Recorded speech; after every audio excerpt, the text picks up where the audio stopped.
Hi, page turners, Katja here. Happy New Year and welcome to my first recent reads of 2025. Now, I hope the new year has brought you positive vibes, good books, and all the sweet stuff. Today's video has a little bit of everything: poetry, fantasy, memoirs, and even horror. Yes, horror. Who even am I? A non poet who's too scared to read horror, and yet here we are. But before we dive into the books, let's catch up a little bit because it's been a couple of weeks, and this week marked the official launch of my Reading the Globe project, and I couldn't be happier. Our first contemporary pick, Clean by Alia Trabuco Saran, has been so good. It is gripping, layered, and absolutely captivating.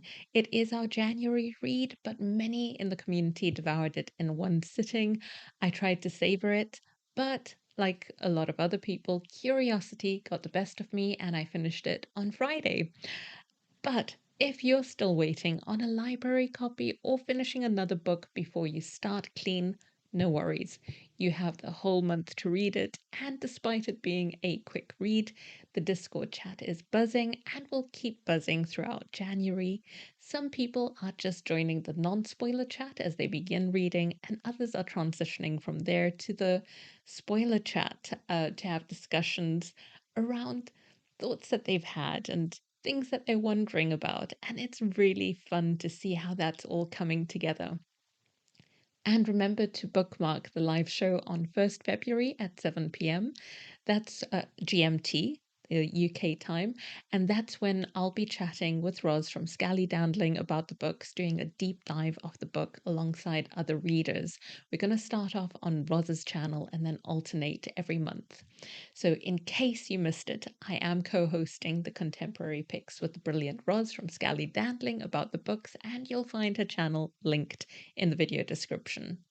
So, then on the classics side of the project, I've started The Three Musketeers by Alexandre Dumas, and 5 chapters in, I have had such a good laugh. I forgot how silly parts of this book are because I've actually only watched the screen adaptations, but the book is really striking me even funnier. The scheduled duels over misunderstandings. It's like reality TV in 17th century France. It's just like so out there. It's witty and action packed and delightfully ridiculous in places. And I've had to pause myself as well on this one because we have until the end of February to finish, so I don't want to rush ahead. The live show will be in March. So if you are waiting to start this, no worries. Like I say, we've got a long time to read it, but it is so good. Meanwhile, I'm listening to Tom Lake by Anne Patchett for Ben Reads Goods Reading Good Challenge. And Meryl Streep is narrating, and the narration is stunning. But it's really Anne Patchett's voice as an author through Lara, the main character, that's speaking to me. I'm loving it so far, with this character telling her sort of life story to her 3 daughters. Yeah, so good. Then, beyond books, we have got, but actually featuring a book, Nanny Ogg's Cookbook by Terry Pratchett. Now, this week has reminded me of why I cherish this community so much because this was a gift from Marion, from Writer in Rwanda. And it's come out of the blue, one of the few Discworld related books I haven't read yet. So thank you so much, Marion. You really made my week. It was so thoughtful and unexpected and just, yeah, put a shine on things for me. Alongside that, I also got some delightful postcards from Portland, Oregon, courtesy of Margaret Pinard, and that also really cheered me up. All of that together just sort of gave me a boost and exactly at the right time when I needed it. Let me know in the comments how things are going for you. How is 2025 kicking off? What personal projects are you focusing on? And if you're joining Reading the Globe or other readathons this month, I'd love to hear your first impressions. And with that, we can dive into the books. And they have taken me across continents, through times, and into dragon filled fantasy worlds. So we've got that wide range of genres again, starting off with A Blood Condition by Kayo Chingonyi.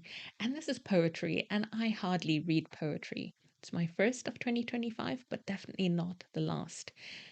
Emotional symphony is the way you'd describe this. It's tender, haunting, unrelenting in its honesty.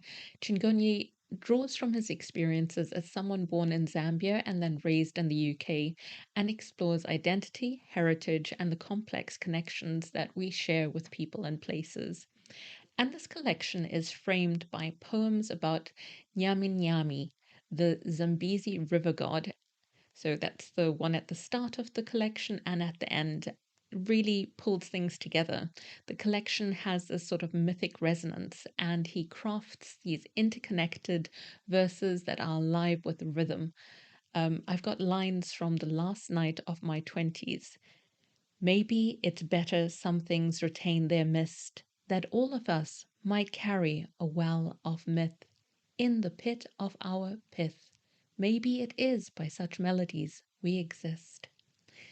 So I love this. Each poem feels deliberate, natural, and just profoundly human. It's something that really resonates, and it invites readers to sit with their emotions rather than trying to resolve them.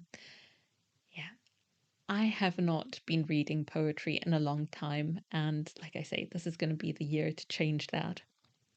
We then move on to fantasy. The Blood of Old Kings by Sung Il Kim, translated by Anton Her. Necromantic technology, rebellion, and dragons. What's not to love? In this epic fantasy, rebellion threatens an empire whose power literally runs on corpses. So the story is split narrative, not just two, it's three narratives: a widow who strikes an unusual bargain, a really reluctant informant slash spy who is torn between his roots and life in the empire's capital. And finally, we have a sorceress who is trying to change her destiny, struggling to survive in a system that exploits her kind. While I expected more distinctly Korean influences in this story, it leans really heavily on Western fantasy tropes. Still, I enjoyed the dragon human alliance, and it hints at, wider possibilities for the series, along with the role of sorcerers and the role of different groups of people in this empire. So I am interested to read a sequel. And then, keeping with the fantasy genre, we have Rise of the Ranger by Philip C. Quaintrell, the first book in the Echo saga. And I heard about the series from Patrick Leo. If you love epic fantasy with multiple POVs, morally complex characters, and pulse pounding battles, then this is for you. It is set in Ilion, a land ruled by humans atop elven ruins. And it is very different from Lord of the Rings, but I reckon if you love Lord of the Rings, you'll love this because it's got that modern twist. The elves are all morally morally grey as the humans. And sticking with morally grey, we have the main character, Asher, who has loads of secrets. Then we have Nathaniel, a conflicted greycoat. We have an elven queen, elven princess, and some questionable actions from the elven fiance of the princess. I'm mentioning loads of characters. Why? That's because they all have points of view, and there's actually more points of view than theirs. So it does take some having to adjust to keep track of who everyone is. But thankfully, it is so compelling that it all fell into place for me. It's action packed with vivid battles blending swords, magic, and mythical creatures. And great news, the series is complete at 9 books, so no waiting around for the sequel, the next book. It's definitely a commitment still, even though, you don't have to worry about will the author finally get to writing that book because it's all there. It is still a commitment with me having to read 8 more books, but I am happy to do it because it is that compelling. So that's my plan for the rest of the year. I'm going to finish the series. Then we go on to totally different genre, memoirs, starting off with The Year of Magical Thinking from Joan Didion. This is a booktube darling, and it has been on my reading list for a couple of years now. And now that I've read it, I finally understand why it is so popular and why it's considered a cornerstone in grief literature. I found it really raw, it was cerebral, and also deeply personal. Didion's meditation on grief chronicles the sudden loss of her husband and her daughter's medical crises, all taking place at around the same time. It's a lot to process, and cue her year of magical thinking, with that thinking being a series of thoughts she knows are illogical but which keep a futile hope alive while she's processing her loss. It reflects on a relatable desperation to find order amidst chaos, like keeping your husband's shoes as though he might still need them, and feeling that if you do keep them, that he will come through the front door to use them and won't still be dead. So it is a really personal, relatable story. And having said that, I might not be able to relate to having multiple homes in different states or be financially as comfortable to afford spontaneous trips abroad, as are sort of like alluded to in the story. But this is her lifestyle. And the sort of privilege that she talks about falls into the background of her story. Whatever our socioeconomic position in the world, grief is universal, and that core of her grief, her own way of coping with life's catastrophes, that really speaks to you as a reader. And it's a poignant reminder of love's enduring imprint as well, because I appreciated the way that she laid bare both the simplicity of the love that she shared with her husband and her daughter, but also the complexities of those relationships. So it was a really powerful read, and I'm glad I was prepared to cry because BookTube told me I was likely to, and I did. It's definitely a tearjerker.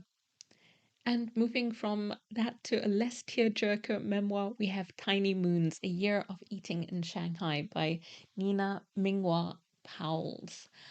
And this is a book that I came across thanks to Biblio Sophie. And this is a really slim memoir. It's still packed, though, with sensory feast, a love letter to food, family, and finding one's place in the world.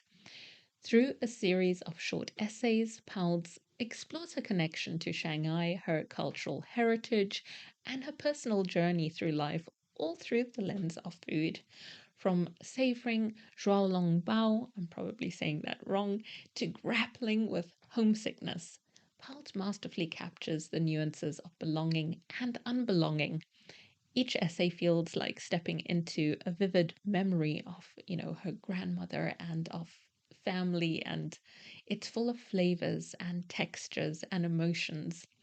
One moment that struck me, even though it's really simple, is her learning how to pierce the delicate skin of soup dumplings to cool the soup inside before savoring it. A small, tangible victory, but it just struck me. So it's sweet. At just over 100 pages, this book may be short, but it's also deeply satisfying. Tiny Moons is a perfect pick for people who like memoirs, but also food writing and introspective stories about identity. It celebrates the messy, beautiful process of finding oneself while cherishing the things around you, memories, meals, and the people who shape us.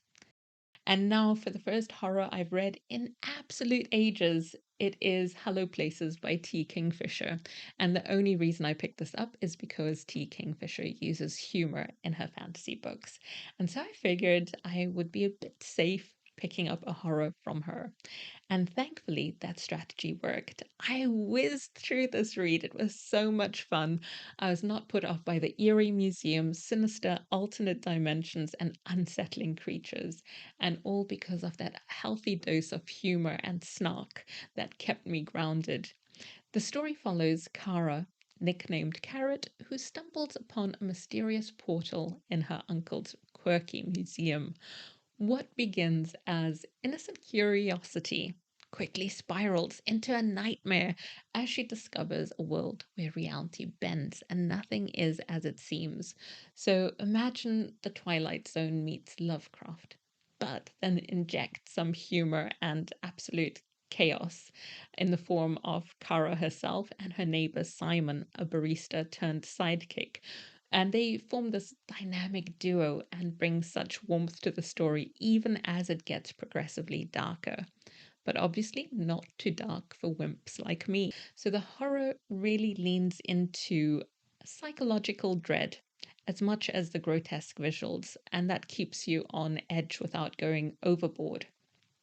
One subplot that kept me laughing was Kara's ex-husband, repeatedly calling her for damage control after posting this or that online, like on Instagram. And meanwhile, she is, having to deal with these big things happening. And she's like, that's okay. No, I'm good. Good for you. And that's just the tip of the iceberg because there are so many fun instances like this from other characters as well, including her uncle, her mother, the museum tourists, and even some of the creepy taxidermy creeping in there. So if you like your scares to be smart and surreal and snarky, I think Hello Places could be a good read for you. And don't expect romance, which I thought was really nice and refreshing as well. Anyway, those are the books. But later this month, I'll be diving into A Hero Born for Rebecca Nicole's Circumnavi read along, which focuses on translated science fiction and fantasy. And I'll also be buddy reading An Unnecessary Woman by Rabi Alameddine. Yes, with Dear from Novel Idea, and a couple of Japanese novels, including Tokyo Express. So tell me, do any of these books appeal to you? And drop me a comment to share your thoughts or just a dragon emoji to let me know that you stopped by. Don't forget to like, subscribe, and hit the notifications bell. Thanks so much for tuning in. Keep turning pages, dreaming big, and yeah, bye for now.